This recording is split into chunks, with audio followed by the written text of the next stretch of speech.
Nosso grupo é o grupo 7, composto por Lídia, Rebeca e eu, Marco Gomes, e nós vamos falar sobre as atividades de estruturação e requalificação. Um tema um tanto quanto desconhecido para nós, ele envolveu bastante pesquisa nessa área, que realmente a gente olhou para isso e pensou, meu Deus, o que é isso? Mas eu acredito que no final deu tudo certo. Então a gente faz inicialmente uma discussão a respeito da própria função da cidade. Então a cidade ela pode ser entendida como uma parceria público-privada, desde sempre com uma dupla função, que é o recolhimento e a conexão. De que forma que esse recolhimento e essa conexão se dão? A primeira, que é o recolhimento, ela é determinada pela utilização interna e particularizada, dando origem ao domínio privado da cidade, ao direito à propriedade privada daquele espaço. Então, a gente vai falando inicialmente de uma utilização especificamente para moradia, para habitação, a minha casa, a minha residência ali naquele espaço. Essa é a primeira função da cidade. Em seguida, nós temos essa segunda função, que é a conexão, é a agregação de duas ou mais realidades privadas, individuais ou coletivas, criando redes, interconexões, fluxos que são infinitos. Então, temos aí essa dupla função da cidade. Quando a gente olha para a cidade, sob essa perspectiva, nós vamos observar o próprio desenrolar histórico de como a cidade foi pensada. A gente trouxe um pouco a respeito das políticas da liderança de planejamento da cidade, de reorganização dos espaços.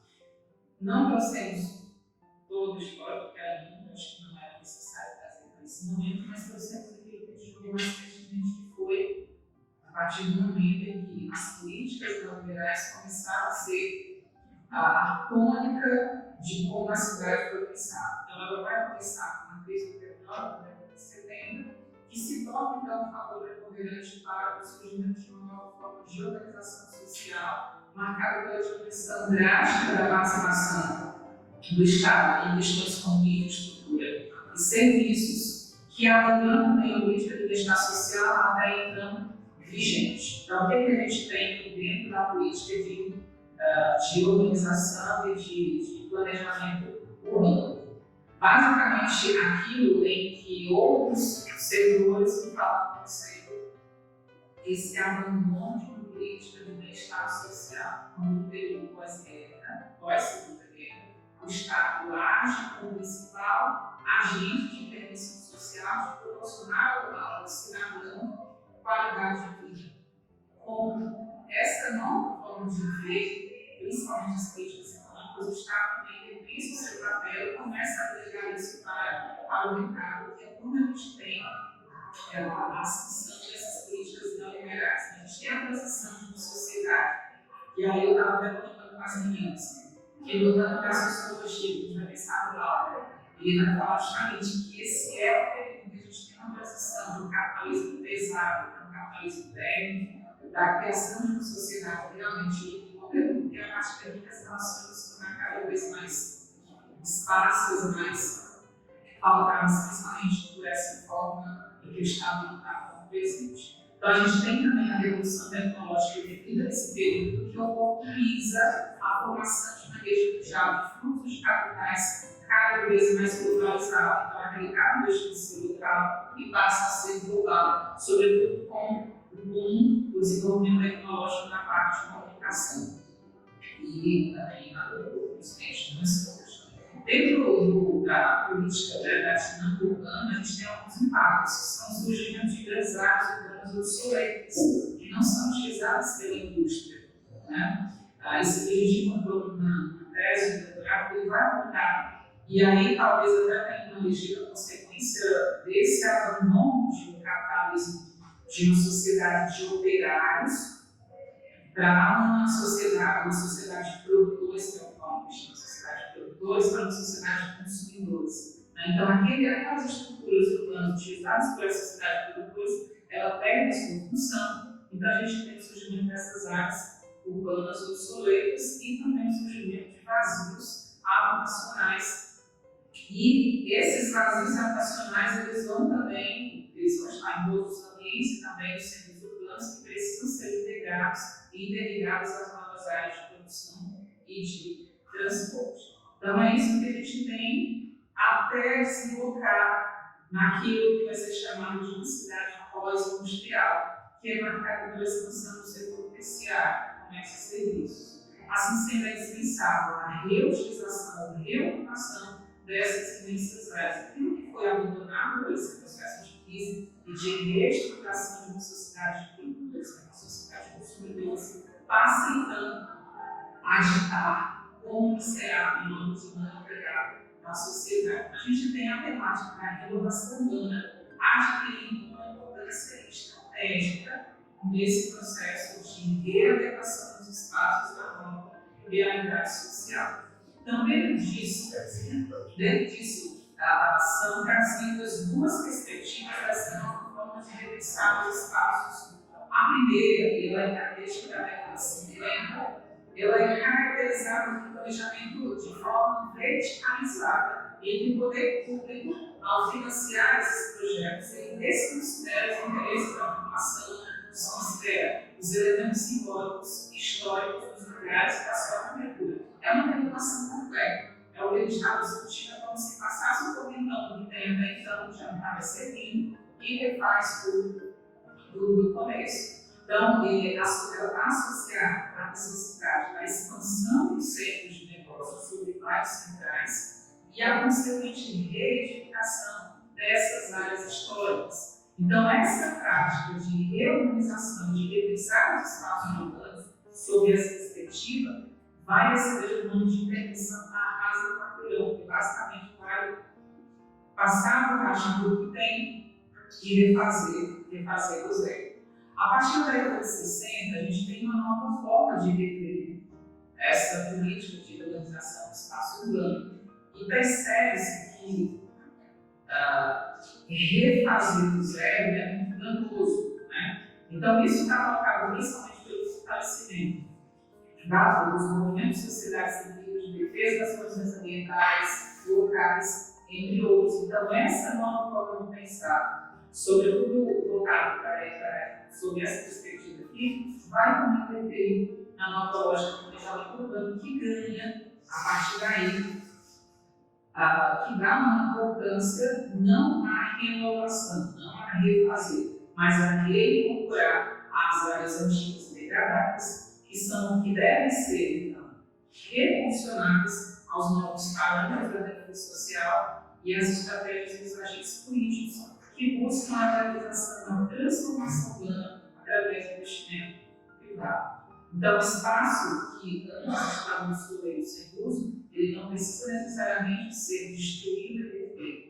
Ele pode ser readequado, readaptado para atender a essas novas dinâmicas sociais, às necessidades daquele momento, principalmente incentivar o investimento privado. Por quê? Porque ela vem justamente desse período de uma efervescência de uma política neoliberal que vai aparecer em todas as esferas. Então, a revitalização está ajudando a vincular as intervenções que dialogam com as estruturas ambientais e sociais existentes, buscando promover a recuperação e a renovação de áreas urbanas degradadas. Então, é uma nova perspectiva em que abandona-se o pensamento de destruir para refazer, e agora busca-se recuperar para conseguir reavivar esses espaços na nova realidade social. Então, esse foi o desenrolar histórico que a gente tem a respeito de como as cidades foram pensadas. Então, a gente tem aqui Del Rio, 91, ele vai trazer a sua tese, o seguinte: as intervenções de desenho urbano para a revitalização de áreas centrais devem lidar conscientemente com os processos de percepção e cognição dos seus usuários, a fim de atingir objetivos que possam por eles ser considerados bons ou positivos. Então, não mais simplesmente refazer e dar uma nova utilidade, é preciso que esses espaços conversem com a sociedade que vai utilizá-los, de tal forma que essa sociedade que a gente está vendo nos momentos, que ela precisa sentir-se também representada, ela precisa sentir-se incluída e ela precisa se sentir até mesmo responsáveis por aquele espaço, e eles precisam entender que essa mudança foi positiva e não negativa. Sempre a gente vai trazer uma mudança positiva assim, mas vai ficar mais potente. Então é isso. A Lídia vai continuar. E aí, boa tarde. Eu vou continuar falando sobre a estruturação e a requalificação da produção. Então, a estruturação é um termo que vai ser estudado pela geografia urbana e vai tratar sobre os arranjos dos diferentes usos do solo dentro da cidade. Ela vai tratar, no caso, assim, como se fosse um quebra-cabeça que vai tentar juntar essa alocação e realocação, tanto das atividades econômicas, como das funções residenciais e também do lazer das cidades. Pois bem, vamos olhar agora para a cidade. A cidade, ao mesmo tempo, ela é um lugar da produção e também do consumo, como ele estava trazendo, né? E esses espaços vão ser construídos tanto para a produção de bens e serviços, como também para a reprodução da força de trabalho e para a circulação da população. Então, essa estruturação é um processo cultural e ele é totalmente dinâmico, porque essa produção da cidade, também como ela vai estar subordinada às leis de mercado e vai ser determinada pela instituição tanto da propriedade privada, que dá a ela o caráter de mercadoria e vai permitir essa realização da renda para todos.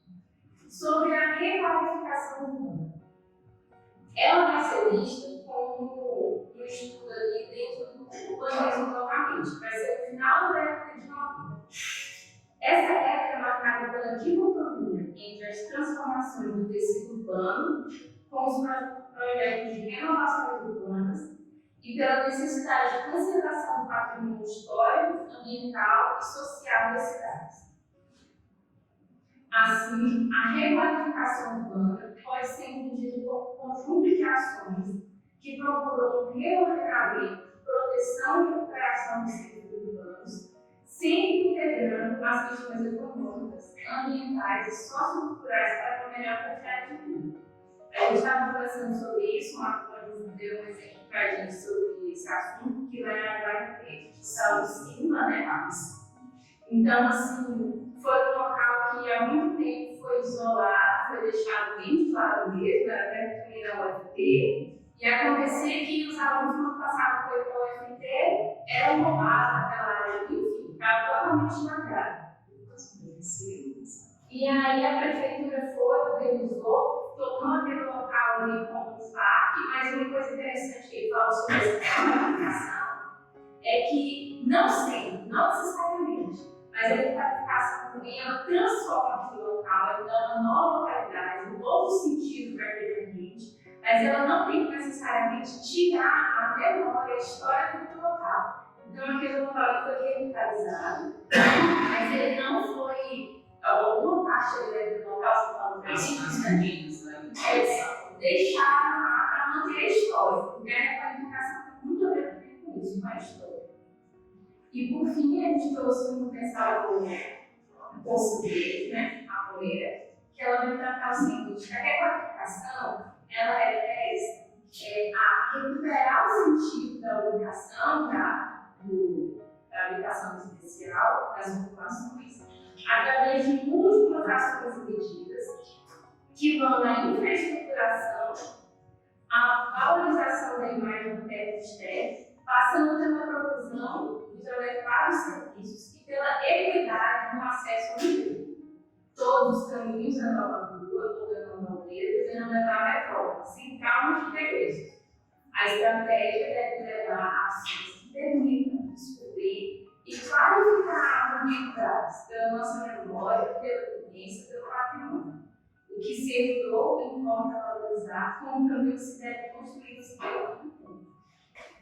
Bom, pessoal, agora trazendo o tema para o contexto principal aqui de Palmas, nós trouxemos como era o funcionamento, como era o funcionamento inicial das diretrizes do plano urbanístico aqui de Palmas. A maneira como era o planejamento inicialmente era com o adensamento gradual da cidade, a densidade populacional de 300 habitantes por hectare e população de 800 mil habitantes até o 15º ano da capital. Em contrapartida, a maneira como isso ocorreu foi diferente. Ocorreu com ocupação urbana em núcleos descontínuos, o que provocou vazios urbanos, gerou periferização da cidade, como por exemplo, o caso de Taquaral, que a gente sabe que é uma região que é afastada do centro urbano e que isso gera para eles inúmeras desvantagens, né, em relação a quem mora aqui na região central da cidade. E também fez com que a densidade demográfica fosse de 102 habitantes por quilômetros quadrados, o que é muito inferior ao planejamento inicial. As unidades de estruturação e requalificação de acordo com o artigo 85 da Lei 400 de 12 de abril de 2018, que trata sobre o plano diretor municipal aqui de Palmas, diz que as unidades de estruturação e requalificação objetivam promover o desenvolvimento de centralidades, subcentralidades, eixos estruturantes e novas áreas de desenvolvimento econômico e inovação no território, vinculados à acessibilidade decorrente do transporte público, abrigando espaços multifuncionais que geram uma oferta de emprego, comércio, serviços, lazer e cultura, além de moradia para diferentes faixas de renda. A gente vai começar aqui a tratar das diretrizes dessas unidades de estruturação e requalificação. Bom, inicialmente ele tem como função otimizar a infraestrutura básica e os equipamentos disponíveis, atrair investimentos para o desenvolvimento sustentável, incentivar a instalação de atividades econômicas indutoras de geração de emprego e renda, promover o uso misto, em especial o residencial, aliado ao comércio e serviços, propiciando a integração entre atividades urbanas e criando melhores condições sociais de habitabilidade. Tem também como objetivo aplicar os instrumentos urbanísticos adequados, possibilitando, quando cabível, a isenção de pagamento de outorgas onerosas do direito de construir e de alteração de uso. Agora, falando sobre as subdivisões das unidades de estruturação e requalificação, a gente trouxe aqui que conta lá com o artigo 88 até o 91 também dessa lei do plano diretor daqui de Palmas.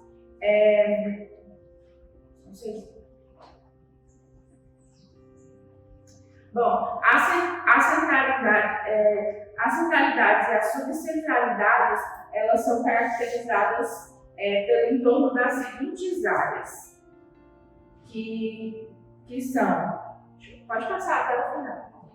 Que a gente colocou primeiro a divisão, são centralidades, subcentralidades, eixos estruturantes e secundários e áreas de desenvolvimento econômico sustentável e inovação. Aí depois vem a descrição de cada uma. Exatamente.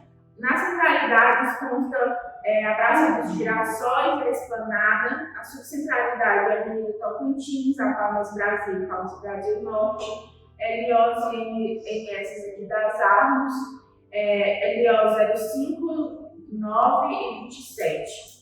Como eixos estruturantes temos a Avenida JK, a Teotônia, e como eixos secundários, a avenida dos IPs, as LOs e as MS. E áreas de desenvolvimento econômico sustentável e inovação, tem o aeroporto, o polo fluvial, o porto seco, terminal logístico, ampliação do setor industrial aqui do município, polo tecnológico, orla sudoeste e área de distrito turístico. Bom, agora trazendo alguns exemplos aqui para vocês, a gente citou aqui 3 exemplos. Primeiro, a Avenida Palmas Brasil Norte, que quando, assim, ao final, né, da sua conclusão, ela beneficiará a área comercial e residencial das quadras 504 Norte, 404 Norte, 406 Norte e 506 Norte. Eu confesso que sou mais habituada a me referir às quadras assim. Quando eu cheguei aqui em Palmas, tem pouco tempo, eu me habituei a falar assim. Confesso que essa confusão de endereço aqui em Palmas é bem confuso para mim ainda. Em relação à requalificação da antiga pista do aeroporto, em janeiro desse ano, foi publicado no site do município aqui de Palmas que a Secretaria Municipal de Infraestrutura e Serviços Públicos iniciará a requalificação dessa avenida, que é a pista lá do antigo aeroporto, que fica ali próximo à Havan, e com um investimento de mais de 10 milhões.